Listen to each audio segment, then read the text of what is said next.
All right, welcome back, everybody.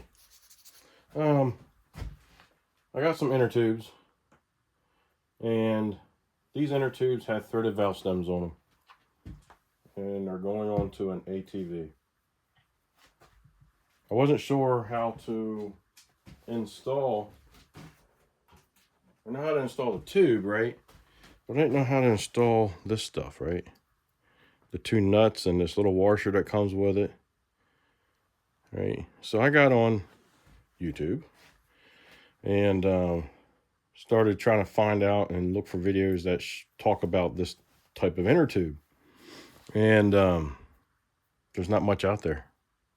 And what little bit I did find, there's controversy or on how to do it, or one manufacturer says to do it this way and the other manufacturer says to do it that way, or one person says if you run your tires slack, you do it this way, and another person says if you don't run your tires slack and you keep them pumped up all the time, you do it this way.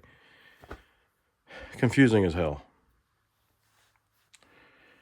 So I'm going to do, between looking at those videos and looking at this stuff here, it kind of tells me how to do it just by looking at this stuff here. So I'm going to do it the way I think it should be done and the way it looks like to me it's supposed to work. And this is what I'm going to do. So first of all, that rim's got a pretty good size hole in it for the valve stem to stick through. And the valve stem is only about half the diameter of that hole. So this washer, if you take a good look at this washer, you see it has a little raised area in that washer. So, and then it's cupped on the backside, right? So this is what makes sense to me. After you get it in there, I always take this off because it seems like it always falls off while you're trying to put it on. So after I get the inner tube in there, I take the washer and I put the cup side towards the tube. And the raised side will go towards the rim. And the reason why I say it should go that way, for one, that's the way the manufacturer of this inner tube had it to begin with anyway. And then two, this little raised section, that will fit into that hole fairly well to help center things up. So that makes sense to me. All right. After I do that, I take one of my nuts that come with the inner tube and I thread that on.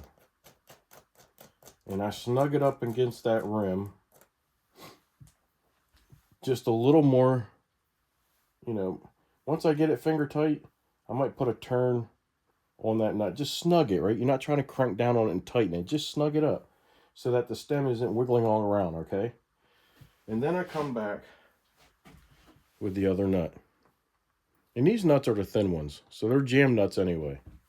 And then I take this, once I get my first nut snugged up the way I need it, I take this other nut and I run it down to the first nut. And then, since the nuts are so skinny, I have to hold it with a pair of needle nose pliers. So I hold the first nut that I put on with a pair of needle nose pliers. And I take my wrench and I jam that second nut to the first nut. Lock them together. And I'm done. That is the way I think it should be done. That is,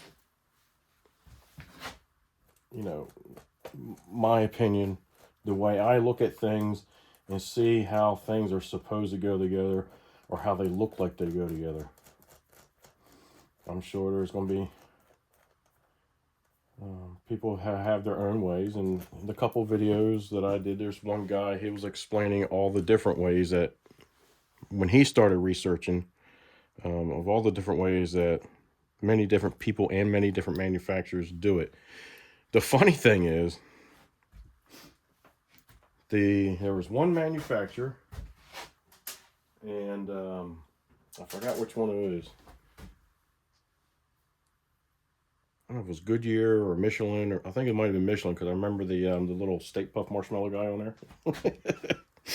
And one box said to do it one way, and the other box that the inner tube came in said to do it a different way.